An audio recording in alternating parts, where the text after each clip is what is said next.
What is going on, everybody? Welcome back to the channel. As promised, we've got our first guest, Wayne Solomon, very good friend of mine.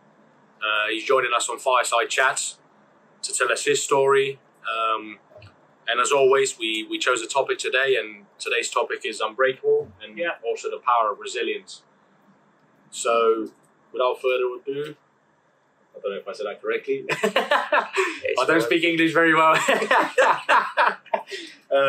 Nothing's changing. It's the second language. Here's to you, man. Here's to you, Wayne. Take it away. Thanks. Nice to meet you. So, resilience. What does it mean? When you've done the first Fireside Chat, I pulled in I listened and I was like, oh, I really like that idea of brotherhood. And it is about having the right people around you. Because that does put you in the right mindset. Yeah. So, I mean, you look at my life and the stuff that I've been through, it's about having those right people around me. And the times where I've struggled massively, it's because I haven't had those right people around me. So, being careful who you allow into your life, but then when you find that right person, making sure that relationship is, always like a fire, always burning. Always you're adding to it. Now, what does adding to it mean? Well, that's doing better things for your brothers. That's being there for your brothers. Yeah. That's being that camaraderie. That's being that. It's funny you mention brotherhood because for you guys, I don't know, when I started my strongman journey, I was invited to World's Strongest Man under 23s. And I was new to all of this. I was new to social media. I was new to sort of like sponsorships and, business pitching and whatever. And the first person I got in touch with me was Wayne, and this goes back to the sort of support network, the brotherhood, and through him, he was able to help me to get sponsors that would help me to reach my goal and get to Worlds, and I was able to secure several sponsors, including his lovely wife Nicole, who did all my treatments in terms of like sports therapy, sports massage, deep tissue cupping, the lot. And she's only little, and she's actually killed me. She is, for sure. She's a little mighty warrior. Yeah, bless her. When she comes at your shoulders with an elbow, you know it. So going back to resilience. You've been through quite a bit, haven't you? Yeah. So my life took a very different change to what I imagined and assumed it was going to be when I was younger. I wanted to join the army. I'd been in cadets all my life. Loved it. It was what I lived and died for. Inspired to do. Yeah. And upon the medical, they found out that I had Hodgkin's lymphoma, which is a cancer of the lymph node glands. It's an aggressive one as well, isn't it? Yeah. Well, it's less aggressive than 2, but it's still 8 weeks of radiotherapy. And at that point in time, I was living in Cornwall, and they didn't have a radiotherapy machine at Trelisk, which is the main hospital in Cornwall. I had to travel to Derriford, which is in Devon in Plymouth, and that meant going up there Monday to Friday, living in a hospital, being away from my family, and having treatment, which was like a prolonged X-ray, I would call it, for 8 weeks, coming home at weekends to clear that, and it happened. So that was the first part. I was in 1996, that was. The year I was born, so he's getting now on I'm a bit feeling now. really old. Put on the comments if you think I'm younger than him. That would be great. Luckily, I had a trim and a haircut, so it makes me look a bit younger, but otherwise, yeah. But yeah, so that was life. I moved up here into the Oxfordshire area, 99, so 3 years later.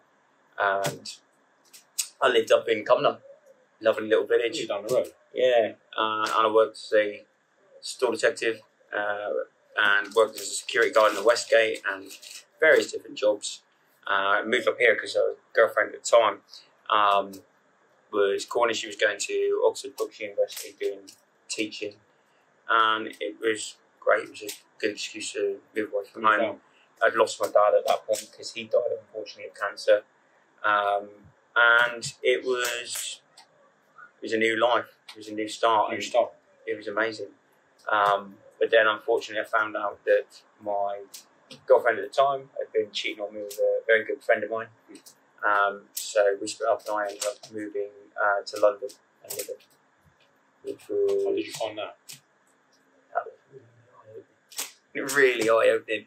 Cornish boy, Cornish boy living the village life, come to London. It was like, wow, this is huge. But I loved it, absolutely loved it. And that's where, I met my first wife, and we had a daughter on the way. We moved to Milton Keynes. We moved to Trinidad and Tobago in the Caribbean. That's a change. Oh, from Milton Keynes to... Mate, the Cornish boys go from Cornwall to London to Milton Keynes and then to Trinidad, and I tell you... which do you prefer out of the four? Now, listen, anyone that's Cornish, I love you guys to death, and I am Cornish. He's about to say something bad, guys. But the sunshine, the music, the food, and just the friendliness of the people in Trinidad, that did it for me. I really do like Trinidad, and it was, phenomenal. They speak Spanish, don't they? No, they speak Trini. Really? Yeah. So some of the islands speak various different languages. You've obviously got different nationalities that would differently speak, but Trini talk like they come from there and all. They talk with a little twang now, but it's all English, Look at this guy. And if anyone's watching this that knows me, that knows Trini or anything, they'll understand I'm very poor at doing Trini accent. They're probably crying well after. You've done pretty well because you impressed me, so don't take a lot to impress me, though. So anyhow, I was living out there, and I had my daughter. Then we had twins on the way. Me and my ex unfortunately split up, and at that point I went down with non-Hodgkin's lymphoma again in 2006. So while you were out there, as well as out there, yeah. So it wasn't very well. Told that the way things were looking, and what medical stuff out there, things weren't looking great at all. So I genuinely thought I was coming home to kick the bucket. You were told you wouldn't have long left, right? Yeah, make yourself right where you make a type thing. So anyhow, come home. I arrived August the 21st, 2006. By the 25th of August, I was in the hospital on my first round of chemo, and by December the 17th, around that sort of time frame, it was close to Christmas, they had me disease free. So I no more longer got cancer. Then I had to go back in March of 2007 and have a stem cell transplant. Yeah. So then that was it, and that was life sorted. I was like, great.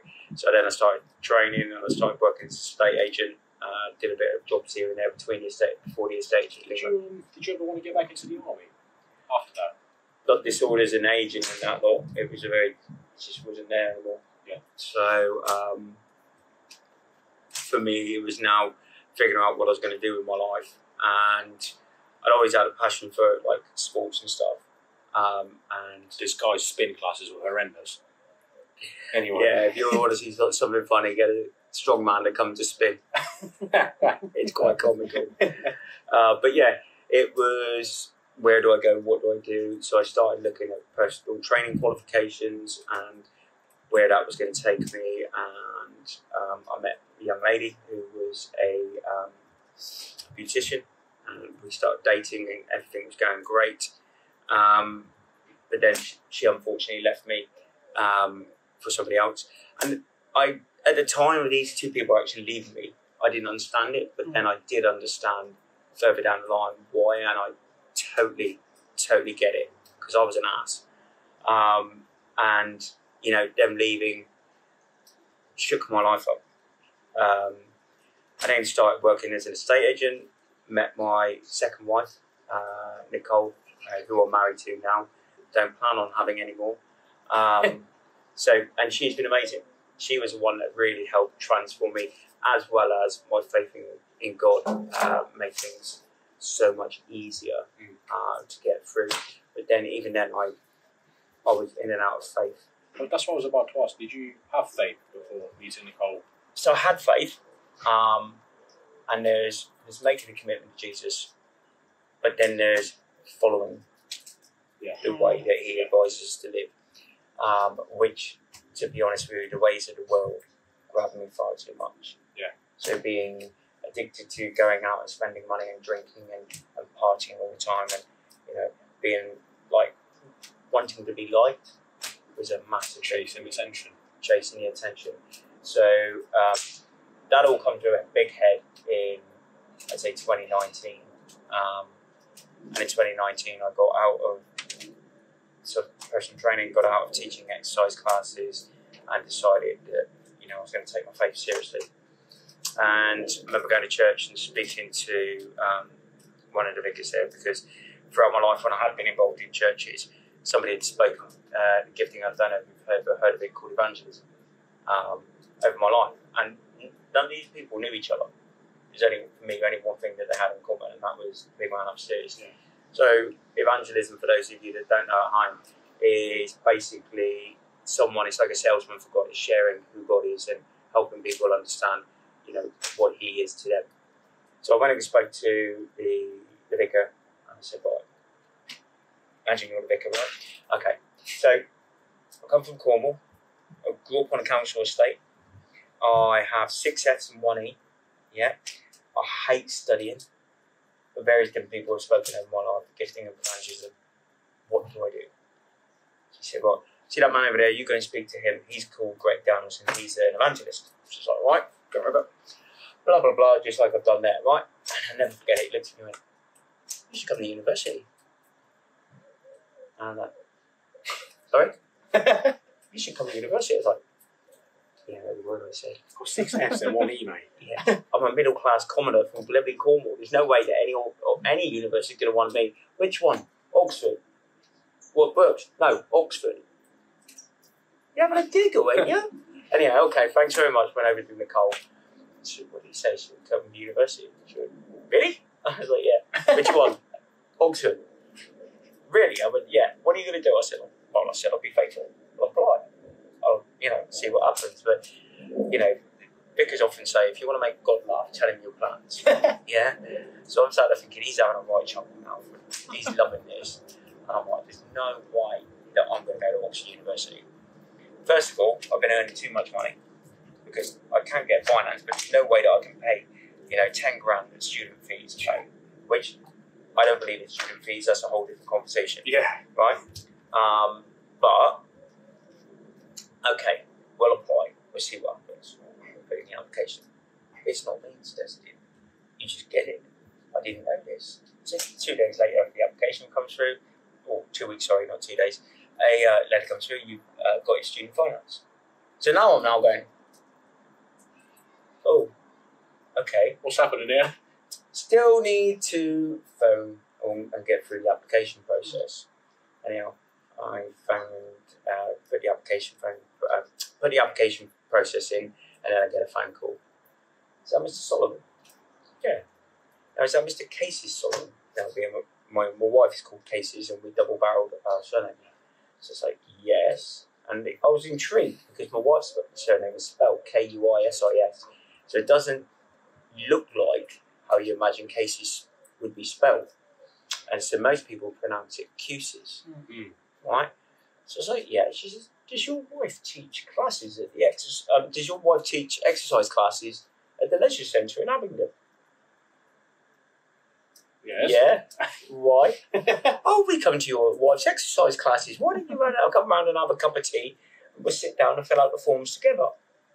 And this is the administrating officer to Oxford University. And I'm like, oh, you're having a giggle now. Okay, go around, fill them out. But then I'm still thinking, I've got this sussed. Fine. Because it's going to be an interview with professors. And I'm sat there thinking, dick bow tie, what to talk to Oxford professors, ain't going to want them, they don't like me. Yeah. So anyhow, my mate Benedict, who is someone like a brother that I really hold dear to me,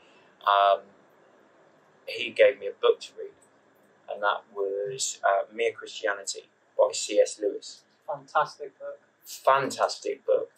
And I'm dyslexic, so that was the other thing that I was feeling that was going to hold me back. But I started reading this book, getting right into it, and as you can see, when I'm passionate about something, I will talk about something quite happily. So we get in the interview, and lovely guy, Justin Terry and Aaron, sorry, I can't remember her surname, were there interviewing me. And Justin went, so have you read any books lately, any theological books? Because I was looking to go to uni and do theology. And I just went off on one on C.S. Lewis. And I was like, right, we have to go now. And I come down to Nicole, and she said, how do you think you did? I went, to be honest, university, I don't think I'm going to get in. I think I spoke too much. Anyhow, I think about a month or so later, got an application to say you've been accepted to Oxford University. So that's what happened. I ended up signing up to Oxford University. This was beginning of 2020, and then got diagnosed with cancer again in 2020. That's the third time. That's the third time. Wow. So I then went January through to September with chemo and radiotherapy, and I finished just in time to be able to start the course at Oxford University online because 2020 was only COVID. It's funny because I literally remember this in 2020, speaking to you about it, and you told me this, and I was like, again? Yeah. It's like, again? I was like, it can't be. I couldn't believe it. I just couldn't believe it. So, and this was like, so it wasn't in a sense, I've never sort of gone and questioned why. In all fairness, for me, I've always gone, actually, you know what? I'm glad it's me and it's not somebody else. Wow. That I have to watch suffer, because I had to watch my dad suffer, and my dad was quite a big statured man, and he, decreased to very little at all, and then passed away, and that broke me, and watching people go through that sort of trauma is just not great. And again, that was echoed again, I would say, because I got the all clear in September, and then 2 weeks later, my wife got diagnosed with ovarian cancer. So, and that, in all fairness, the 6 months or so that we went through that with Nicole was harder than the 6 months I went through it myself, because genuinely, she had to have an operation. So, COVID, I couldn't go in anywhere. I remember that, yeah. I had to drop her at the operation theatre, the wall side, and that was it. And I She'll be on her own, wouldn't she? She was on her own. I literally come home and I had to wait for nearly 8 hours, not knowing if my wife was alive. Which was crazy. And then once I've done my 2 years at uni, did you finish studying at uni then? yeah, finished studying Theology. Wow. Whilst on the treatment. Whilst on the treatment, and I loved it, and it was really weird because I didn't think I'd actually enjoy studying. It was bizarre. I had great teachers, I had great classmates, and everything was really, really well handled. And then I finished in, 22? And then over from, would have been the December, January time of 21 to 22. I met a guy at church. I was working the doors, meeting and greeting, saying hello to people. And this guy comes up, lovely guy. He's wearing a Devon Plymouth Argyle football shirt. Right, so I'm being formal. He's from Devon. I'm ready to start having a little bit of banter. Yeah, and it's got sponsored by Ginsters on the stomach and a little Cornish flag, and I'm like, you're a bit confused, sunshine. It's like, what? I said, well, you got a Plymouth Argyle football shirt on, but you're sponsored by a Cornish company and a Cornish flag. I said, you playing both sides or something? So he got chatting to us. I said, so where you come from? And it's him and another young lad, Thomas, who I've got a lot of time for Thomas, really nice young lad. Somebody that I can genuinely say he's going to go in places and do stuff with his life. Young lad, he's early 20s. But they'd cycled all the way over from Whitney, and we're in the centre of Oxford. Yeah. So automatic assumption is they've cycled on road bikes. No, mountain bikes, mate. That's a fair trek. That's 20, 25 miles on a mountain bike. Yeah. What have you done that for? Oh, we just started an internship at a company called Adventure Plus. So it's like, thank you. And as you can see, that's who I work for now, so we're a little spoiler there. So anyhow, he said that they were a Christian outdoor activity company that instructed kids on outdoor activities and loads of stuff they do. They do gap years, they do all this stuff. And I was like, that sounds like right up my street. Instructing, faith, and working with youth. Okay?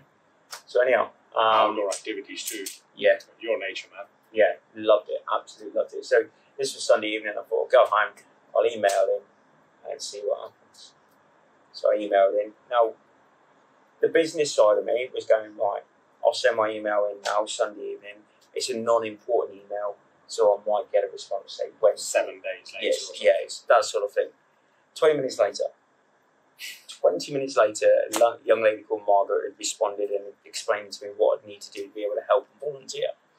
So from the January now to this September, I was doing college, but I was also volunteering in the evenings doing climbing club and canoe club, and it was amazing. And then throughout that time, everyone had been talking to me about gap year. Do you want to do a gap year? I'm like, I'm nearly 45, 46 years old. I'm not a gap year. Gap years are 18s when they finish college. Do a year of travelling. Exactly. She said, no, you come do a gap year. So I was like, okay. And my mother-in-law, bless her, she's amazing. She said, I'll help you out. We'll sort it out. We can go. So I ended up going and doing a 2-year internship we have a department that's called AIM, which stands for Adventure Impact, which for people that don't understand it, it is basically working with children of SEND provision, so special educational needs and disabilities. So things like autism, anxiety, ADHD, PDA, but also physical disabilities, like blind, deaf, and have multiple sclerosis and stuff like that. And I did 2 years with them, which I could genuinely say throughout all of my life, it has been some of the most rewarding times of my life. Obviously, the most rewarding times was my wife and my children, but these kids showed real resilience, They showed me which I was like, no, this is amazing. And then I got took on last September, so I'm actually coming up to celebrate the end of this month, my first year of full employment at Adventure Plus. Brilliant. And, it's been crazy because, like I was saying, resilience, we're talking about resilience. I remember our first camp, there was a young girl that had come, and she was in a wheelchair. I won't go into medical bits because I don't fully understand it, but she was in a wheelchair. And we said to her, what are you looking forward to most about the camp? What do you want to do? And she went, climbing. So as instructors now, we're like, okay, this is going to be interesting. Because you know what the mountains are like. You've got to climb up a mountain so far to get to like a decent crag. So we're like, well, how are we going to make this work? So we made it work. We got her up to the crag. We got her in a harness and we were helping her up the wall. And Alex, to this day, I can genuinely see that young girl's face, or we see it in my mind, forever, because it was the smile of her knowing I can actually do what other people think I cannot do. I'm normal. Which is a word. I'm going to let you know now is a word I really cannot stand, because who define what normal is? What is normal? We are all uniquely made. We are all different. We are not the same. If we were meant to be the same, we would be like that scene out of I, Robot with Will Smith, where it's just autonomous robots. But we're not. We're all uniquely made different. And that's for a good reason. Because we are all different parts of a bigger tapestry. So it's almost like once you're you, nobody can be you but you. Once exactly. you're being yourself, you're bringing something else to the table. Nobody else can bring. And that's the best thing about it. You don't go to, you're going to paint that fence, right? You don't go to a box of brushes that are exactly the exact brushes, all the same. Every little, you don't go and pick up one and go, I'll use that there. Then I'm going to pick up the same brush, I'll use that there. To paint that perfectly, you're going to have a big roller to do some of the big panels. Then you're going to have a small brush to do some of the detail. And that's like life. When we are talking about tapestry of life and how things move around, people are made differently because they have different roles, jobs, responsibilities, and how they can help.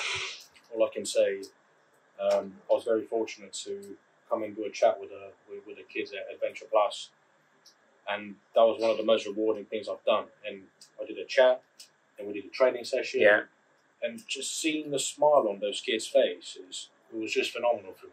Well, this is the thing that I love about it, is that we actually we get to see, especially in my department, because a lot of what we do is school residentials, so you only get to see them for a week.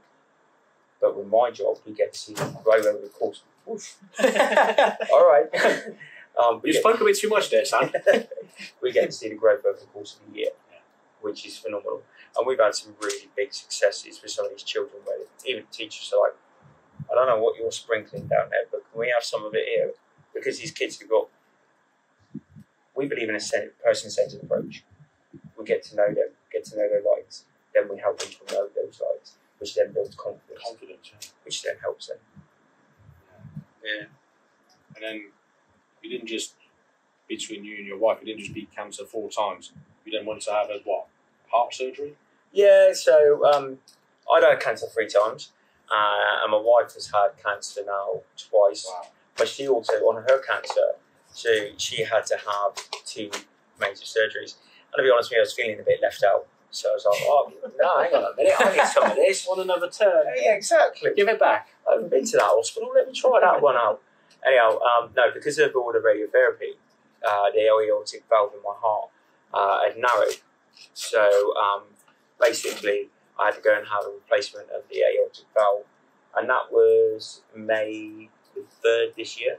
Yeah. So, and I've been right as rain ever since. A couple of months later, out and running, right out. So I have been running, I've been doing weights. Today, my whole afternoon was spent in the water doing kayaking and paddleboarding and all that sort of stuff. How was that affecting it? So, normal? Do you know what? Normal again, define normal. Yeah. I have felt on fire ever since the operation because I didn't realise how much it was affecting me. I've got like a new energy, new lease of life, and I'm gradually getting back to, well, how you would probably remember me, doing the spin and everything like that. I don't want to remember that. I don't want to remember that. two images that I can never get out of my mind when it comes to like the training stuff, right? So we had Alex come in to spin, and I've still got the photo actually of me, you, and the guy that worked at Barclays Bank. Oh, I know you're on about. Yeah, I know you're on about. I've got the picture of when you came out of spin. He looked like he's dying. And then there was another guy, Ashley. Do you remember Ashley? Ashley, I remember Ashley. So Ashley had set us a challenge, me and his client I was training. If I could lift a 200 kilo deadlift, and if she could lift a 100 kilo deadlift, he'd come into my class. I remember that. Pump. And it was one of the funniest things ever. So she lifted 100 kilo, and she's not exactly a massive build, right? She's lean, sort of athletic. I lifted 200 kilos, I've got to admit. Hands up to anyone that can lift that sort of weight, because I tell you what, it is hard. And my lift looked ugly. It was, trust me, it was ugly. I still remember Dennis going, put that down, that's ugly, that's not a lift. But he, bless Ashley, he said, yes, I'll come and do your class. So I remember the bicep tracker just said, stick on, just the oranges, just the 5 kilo weights. And he's looking like, what? Bear in mind, just for context, Ashley is a big guy. Like he was into his powerlifting era, and pretty big guy. He quite easily bench like 140, not a problem. Yeah, not a problem. Yeah, and so he's now got basically a bar with 10 kilos on it. And I was teaching a class, a bit like a body pump style class, where it is continuous reps of sort of slow, fast, different tempos for about 3 or 4 minutes with the beat of music. And I'll never forget it. Halfway through, he's like, okay, done yet? I remember seeing him the next day because he was sort of like, just imagine a cardboard wooden robot, and he was just like waddling about, and I was just like, Ashley, what's happened to you? And he goes, I've done one of Wayne's class, and I was like, I explained it. I remember him trying to walk down the stairs because it was obviously a great gym, but the main way to go in is you go in like up the old nightclub up the stairs. Well, that's no good if you're doing leg day. You need a lifting up place.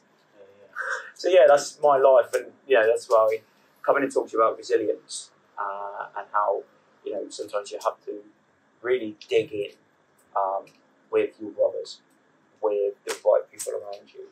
That's incredibly important because if you don't, you are then struggling on your own. Yeah. And if we look at it from a biblical context, if you look at the person of Jesus, the very time straight after his baptism that he went off on his own. Now we know Jesus can handle it because he was God and he was perfect, but the devil shows up to attack. Yeah. Well, that's very much like our life. When we go away from people, or we go away from faith, and we go back away from God and stuff like that, those things will come to attack us and test us and really push us. Now, if we've got good, wholesome, wholehearted people around us, yeah, we are better equipped. If you look at the way that Jesus looked up and sent out the disciples, he didn't send them out singly.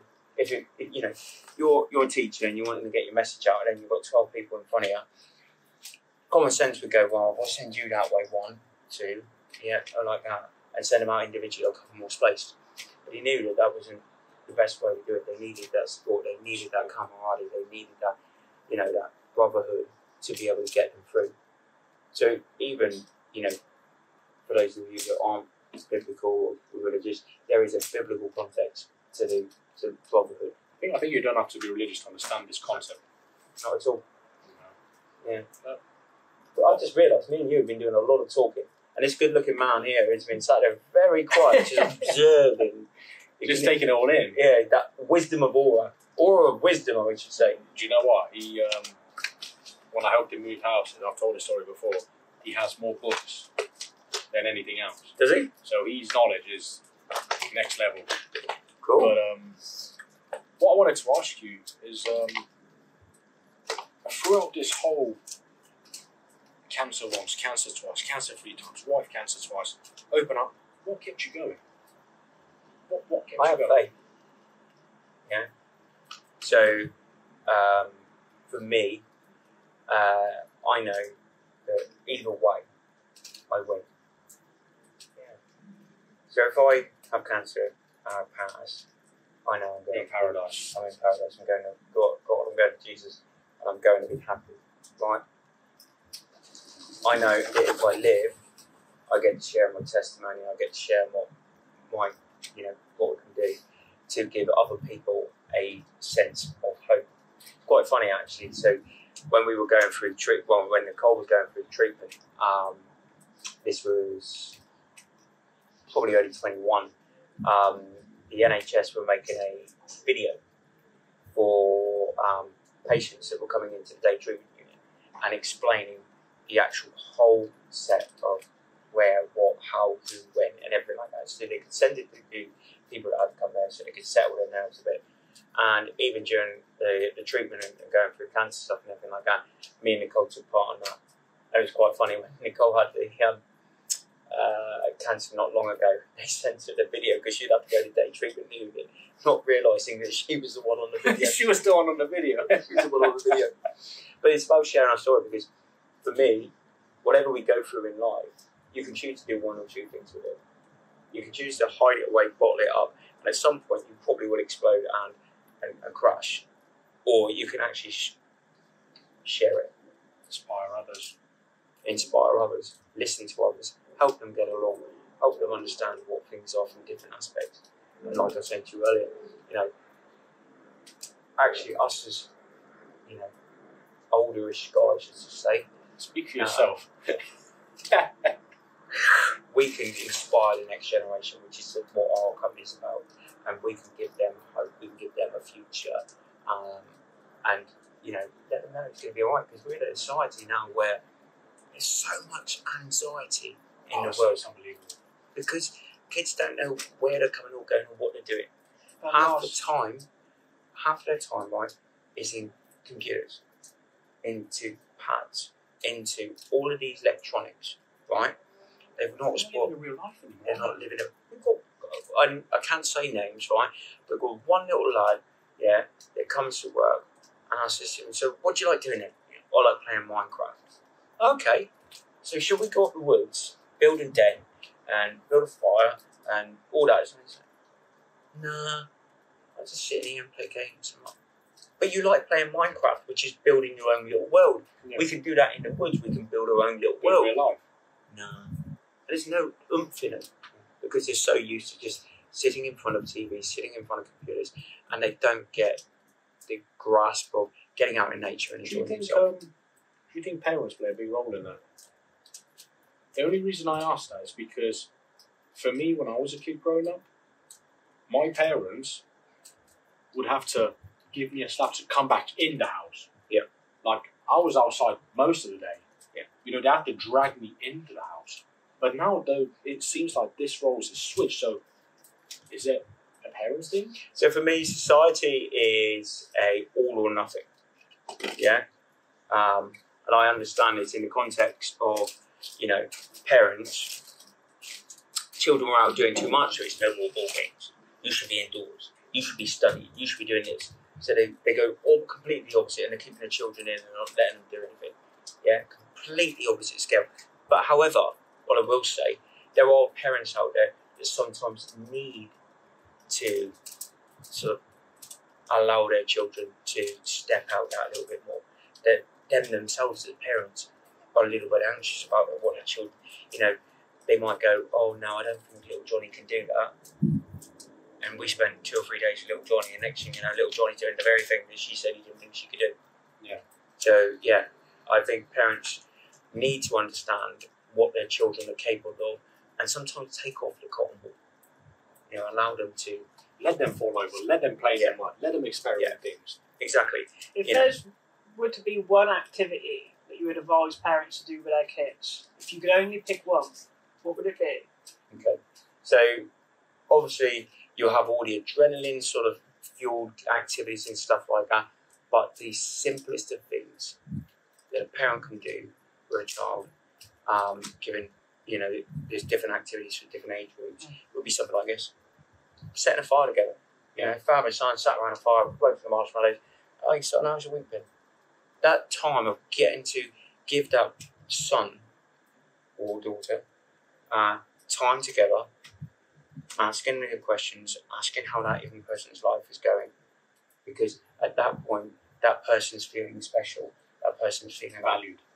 I've got my dad or my mum's attention, and that's what half of the problem is with society, is children, teenagers crying out for attention, and they get it in the wrong way, unfortunately. It's funny you mentioned time spent with parents, because again, going back to how much society's changed.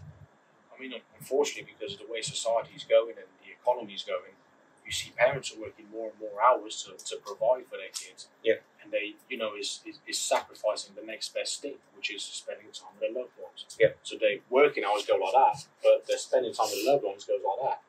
And then Kids you wonder need why presence over presence. Exactly. Very much so. Kids need the presence. But Whether then father, again, mother, or both. so let me put this, so it doesn't always have to be a parent. No, sure. It can be grandparents. It can be, but what it needs to be is consistent. What it needs to be is that individual, needs. So let's say hypothetically, you have a brother who has a child that's, you're going, I need to spend some time with him. I need to see how he's doing. I need to actually help him get along in life, answer those big questions, talk to him about those things that are going to be facing. Because that's what half of it's all about. It's just them wanting to find out more. But like you say, parents are being, having to work more hours, pay more bills. And that's the thing that gets too much for some people. Yeah.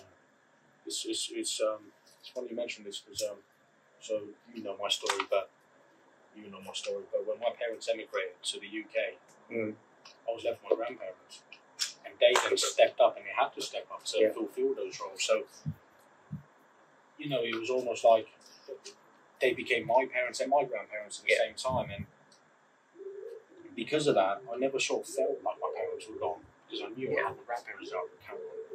And this again goes back to sort of like, well, it's that whole families, concept, isn't it? It takes a village to raise a child. Correct. That's what I wanted to say.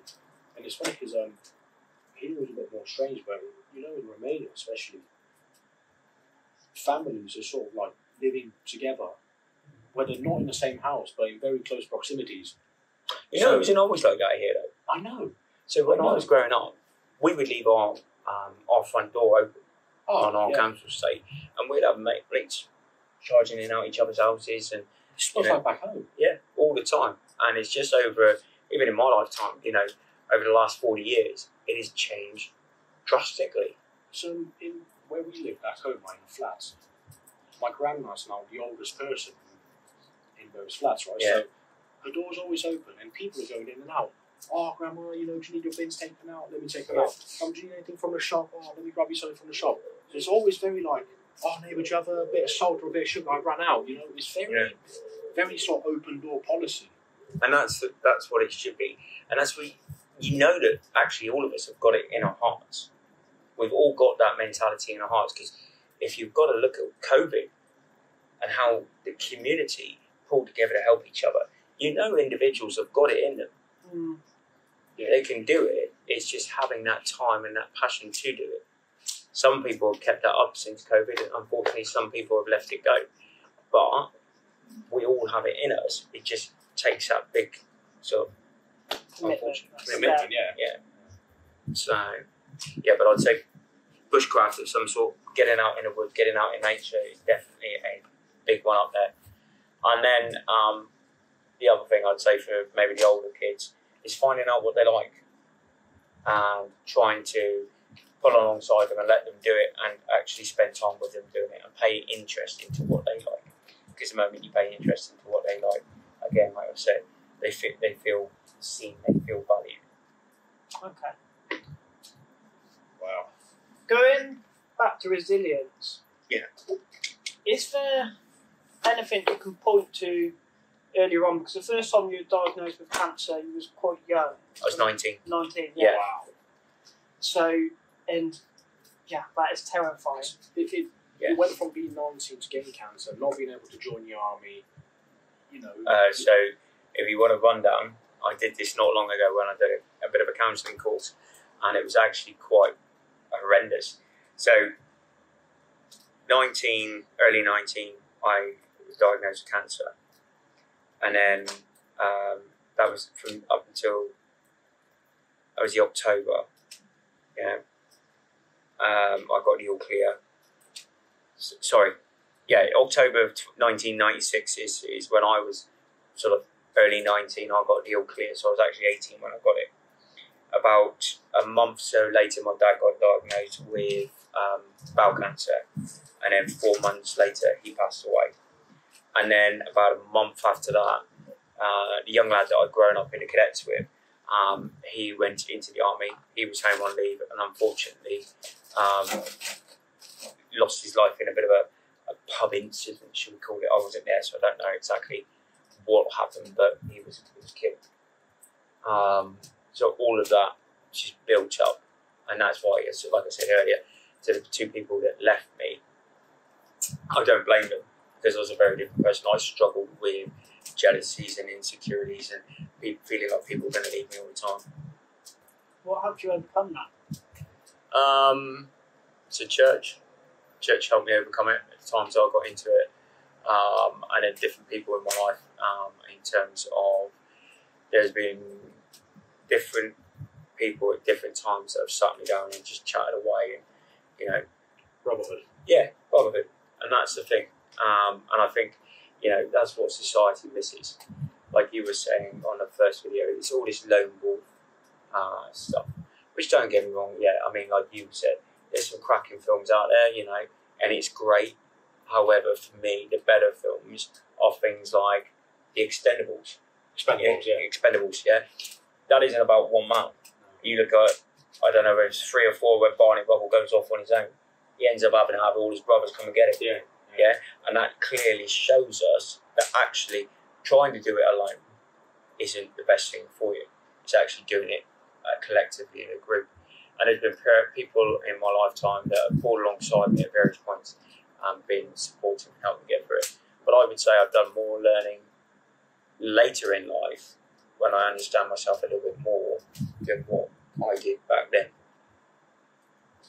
Okay. And one last question from me. I mean, I suspect I know the answer, but would you say brotherhood is the biggest element in building resilience, or would you say it's something else? So, for me personally, Yeah. okay, it's something else. Go on. Okay, in terms of I have my faith. Okay, I believe in the Lord Jesus, and I love Him. And, you know, I follow His ways. But for those people that don't have like a faith or something in their life like spiritual, then yes, brotherhood is, I would say, the next best option. But for me personally, it was having that faith element that got me through so much of it. Yeah. So as I don't know how you feel, bro, but this is just inspiring in so many ways. I feel, obviously, I know a lot of your story because I know you personally for so long, but just hearing it and But like I said to you earlier, words, but if it's me, it's not somebody else. So I cope better with that, right? And the other element, being attacked. The smoke is killing me. I promise you, I'm not crying. you sure? Yeah, I've seen you cry. you've seen me cry. Do you want a tissue? No. Pampers? We've got to polite when we say things now. But you know, at the end of the day, if it's happening to me, it's not happening to somebody else, right? And actually, sharing our stories allows us to see the bigger picture, right? And the bigger picture for me, like I've said before, is actually my faith element. So there's a really good vision that's used, imagery that's used at times, where you look at the back of a tapestry. And I don't know if you've ever seen the back of a tapestry, like those medieval tapestries. When you look at the back, it's just bits of cotton thread all over the place. And you look at it and you think, what the heck is that? Yeah? And then when you duck underneath, you come on the other side and you look and you're like, wow, look at that picture. So I believe that each of us are a thread of cotton in like a tapestry of life, and we don't understand where we're going or what we're doing, and sometimes it's painful when, you know, our life cottoners get to go through those little gaps, yeah? But when we get to the other side, and we're stood in heaven looking back on our lives, we can look up and say, okay, that was a rough time, but I now see how that's used. Yeah. And I've seen that with, like, some of my story where we were able to help the NHS do that video that I just was talking about. And, you know, how I've been... Exactly, it's about the bigger picture. How did, you know, all these, I don't want to call them issues, but, you know, cancer a few times, overnight, how did these things make you appreciate, like, the small things in life? Surely you appreciate them more, you know? Because I think a lot of times, as people, we don't appreciate, we have water, we have a roof over our head, we have education. How did that affect you? So, I went for a big stage, especially after the second bout, of not caring. Yeah, in terms of, right, I'm just going to spend the money, I'm going to go out drinking, I'm going to go out and do this, because, you know, we only have one life, so might as well go and live it once, yeah. But that was, for me, actually a wrong thing to do. I should have actually appreciated the stuff I had and the life I had more. And, you know, it affects people in different ways. Yeah. Now, I do appreciate life that much more, and I don't allow things to get to me as much. I don't get angry as much. I try to keep my cool, bite my tongue, and think, actually, okay, you know, what is that person going through? You know, the moment you have a conflict with someone, it's not about me. It's about them. What is that person crying out for? So, are they crying out because they're feeling bad? Are they crying out because they feel unloved? Are they crying out because they feel, you know, like they don't matter? Yeah. What can I understand from what that person is saying or doing? You're beautiful, man. I can sit and listen to you all day, man. It's the same when we go, like when I'm at work, and you see these children and they're sometimes sort of getting all agitated. It's because we've got to try and understand their language. And your language, and your language, and my language, even though we're speaking English, it's 3 different languages. Right? And the moment I can tune into your language and understand who you are, and go, okay, so now I understand you, how can I best help you? Right? And then it's not about just going, how can I best help him? Oh, okay, well, I've got that. It's then having a commitment to go, now I'll do it. Now I'll make the effort to go, this is how I can help you. Because I can help you in my way, but that may not be the way. And this is something actually for relationships and marriages, and you're looking to go into that. There's a very good book that we read called The 5 Love Languages. And that is a book I think you and Olivia should read 100%, because it talks about the different languages of love. And that's things like acts of service, quality time, physical touch. Gosh, here we go. Answer with quality time. I thought you read the book. Time, and words of affirmation. Did read the book. It's just at my age, my memory's not always there. So, and you may find somebody saying to you, "I love you" every day. That's me. I'm done. I've got my little thing, right? But actually, you might show Olivia that. You might show her Taylor every day you love her, but she might just say, "Actually, I want quality time. I want to spend time with you." And no matter how many times you tell her you love her, it won't be until you go, "Shall we sit down and watch a movie tonight? Just me and you, have love. Go grab dinner." That's when she'll feel loved, and that's a really big thing. It's about finding out and communicating in a way that you can understand the individual. That's funny because, again, something you speak about. When I was young, I was silly. And Younger? I was very, very aggressive, very angry, Mhm. always getting into fights. The reality is, I wasn't angry and aggressive. I was scared. Yeah. I was scared of being bullied. I was scared of being, weak. Yeah. And that was my language of angry aggression, fighting, And that's because society bangs into it so much that men, you're not allowed to be weak. Yeah. And it's actually, you have to say, no, that's wrong. It's okay for a man to cry. It's okay for a man to be weak. It's okay for a man to be human. Yeah. We don't have to be all these Arnold Schwarzeneggers or Sylvester Stallones or Clint Eastwoods. Some of us are born very differently, and Or Alex Longwood. yeah.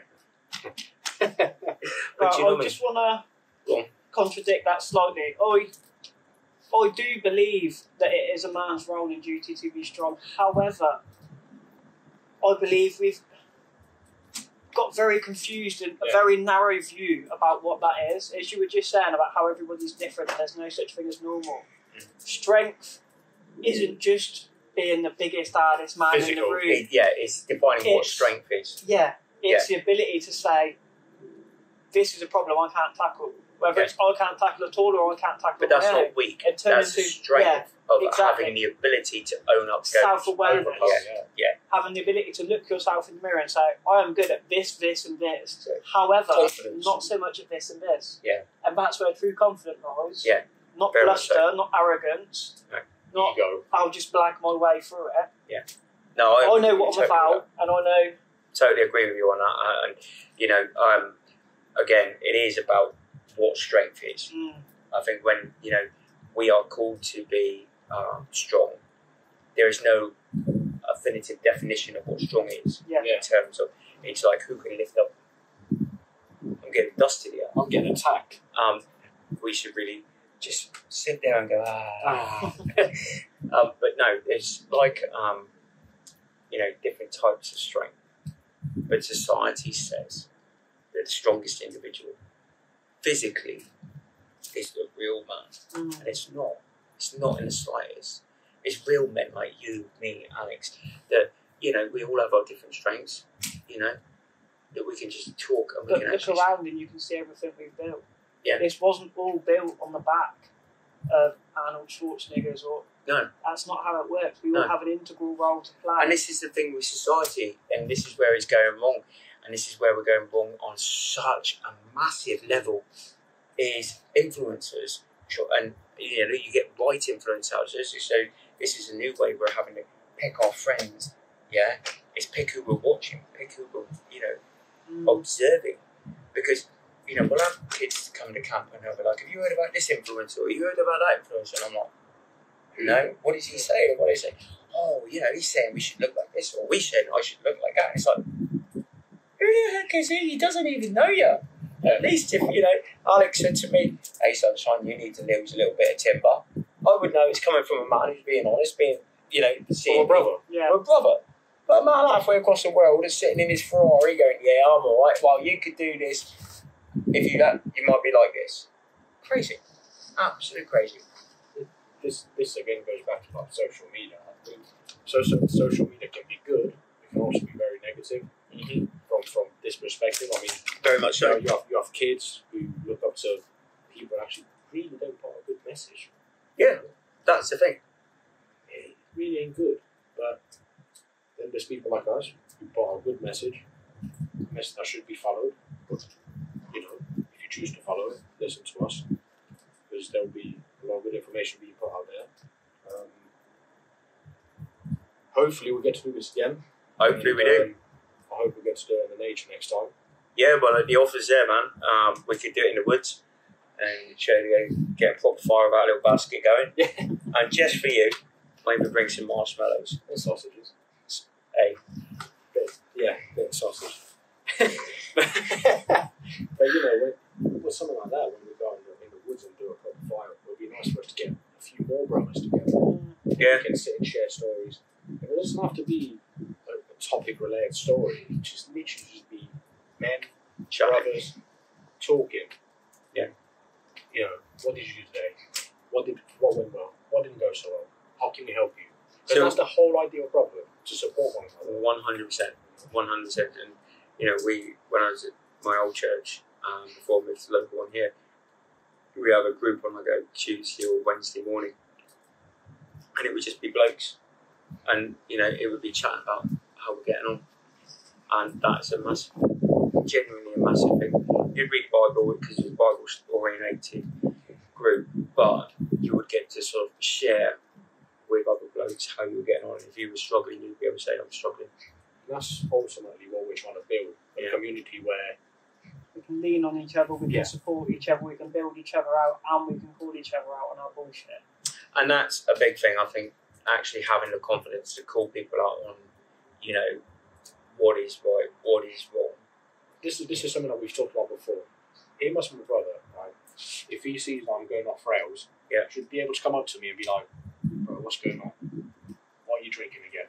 Why are you gambling? Or what? Not that I'm doing any of these things, but just as an example. You know, why are you doing all these things? Why are you not training? Why are you not eating properly? Yeah. And I should be like, you know, he's right. Exactly. So it's one confidence having the confidence to say it. But as individuals, we have to have the confidence to go, okay, so he's telling me something that's going to better me. I think as a brother, if he wouldn't do that to me, I'd be like, well, is he just a yes man being around? Yeah, carry on drinking. Yeah. Carry on doing that. I've had those situations in my life where people saying, yes, you can do this, yes, you can do that, yes, carry on doing this, and actually none of it's been better for me. I've experienced with this a lot, especially when I was competing in shotgun and I was in my highs. I'd find people would be around me just because, you know, I'd be known and stuff, and not one of them would be like, why are you not training? Why are you drinking? Why are you eating shit? And none of them would say that. Yeah. And they're just yes men. They don't have a place in your life. And these strong people around you that can call you out on your bullshit. And tell you to get on with your shit. You know, stick to the plan. And, I think that's the part that sort of lacks in society again. You know, call out on your friends, man. If he's going to do some wrong, call them out. Yeah, 100%. You know, don't be afraid to. And you know, if you do that, and I'm going to be 100% honest, and it doesn't go well, you can choose to do one or two things, right? You can choose to go, okay, so they don't want that information. I don't know what sort of friend they are. I can choose either walk away, or I can go, actually, let me forgive him. Let me work with him. Let me say, listen, let's talk about these things. Do you want me to tell you yes, or do you want me to tell you the truth? Yeah. I guarantee you probably want you to tell the truth. Yeah. Just was afraid and didn't like hearing it. Yeah, I mean, it's almost a natural reaction to get defensive. Yeah. But it's your ability to take a step back, take a breath and go, no, actually, this is coming from a place of love, and it's because he wants me to do better. And it's also about timing. Yeah. Picking your timing of when you speak to that individual. Catching him when he's rushing Just at 5 minutes of the wall, stubbed his toe. Yeah, you ain't getting his best response. But if you say, well, you have a beer and have a chat, and you take him for a beer and you have a chat and you sat down and you just lay it out calmly and quietly, he's probably going to take it better. Yeah. As opposed to, you know, like you say, stub your toe, he's probably going to let you rip one. So, but this has been a real pleasure to come and sit with you, talk to you guys. It won't be the last time we get you on, mate, because there's so much knowledge that you can share. Not just, I mean, I've learned a lot. I know Peter has learned a lot, but it's just so much knowledge that you share that people out there would want to hear it. You know, so for sure it won't be the last time. I look forward to the next time. For sure, we'll do something out with the nature. Perhaps get the kids involved in helping them out a lot more. So my boy needs his first camping trip soon. Does He's 2. he? That's it. Start him young. Yeah. Love He had it. his first hike at the weekend. Did he? Yeah. We took him along. Quality. Where did you go? Penny Van. So we actually went to do the Horseshoe Ridge. So it's, Yeah. Oh, I forgot the piece, but it's Women. like 4 or 5 peaks. Yeah. That's it. Goodwin. Penny Van. Fanny Big. Yeah. That's that's where I saw my first comet. Did you? Yeah, so we did a horseshoe ring, and we come round off Penny Van, come down. We did it the backwards way, and we camped out. I'll never forget it. It was about 4 o'clock in the morning, and I sweat loads, and I hadn't been drinking like electrolytes and stuff properly. I got a massive cramp. So I flew out of the tent. I'm lying on the floor like a carrot. Oh! Pulling the ugliest of faces, look up at the sky, and there's this comet just slowly moving over. It was phenomenal. Yeah. That was when I went, yeah, this is what I like. Yeah. I like getting out in the wild, getting to see stuff. Being in the nature for me was very peaceful. I almost feel like I'm healing from shit. Yeah. It's healing. Especially when we spend time out there with your brothers, whether it was around the fire, whether you're just hiking or whatever it may be, man. It's just blessed. Some of the best times that we've had, like with the work I do and stuff like that, is been all of us around the fire. Just even having like a proper campfire and having a sing song and having a good laugh and stuff like that. It's been when we sat around a fire just chilling out and chatting. Happy to wrap up, bro. Yeah. It's been a Thank you very much for coming on. It's been a pleasure. Yeah. Before we leave, brother, Yeah. do you have a message that you can tell everyone? A message that you can share with them? Something that they can take on? Yeah. So I think where you are in life, we're all very different. Okay. And like I was explaining earlier, we all communicate in different ways, even though we're all speaking the same English language. Now, I don't know what you're thinking. I don't know what you're feeling. I don't know your language. The only way I can know that is if you tell me. Don't be afraid to open yourself up. Don't be afraid to tell your brothers how you're feeling, how you like to be communicated with. Because the moment you do that, the moment you say, this is how I like to be communicated with, is the moment your relationship, your friendship goes from here to here. And then those people in your life will be able to teach you, help you, and understand what you're going through. That's my message to you guys. He's beautiful. Thank you very much. No worries. I hope you guys enjoyed today's video. We have another guest coming out on the 28th of August over a different topic. We have a special episode next week. Keep your eyes peeled on that one. And how do we always leave you? Seize the day. Every day.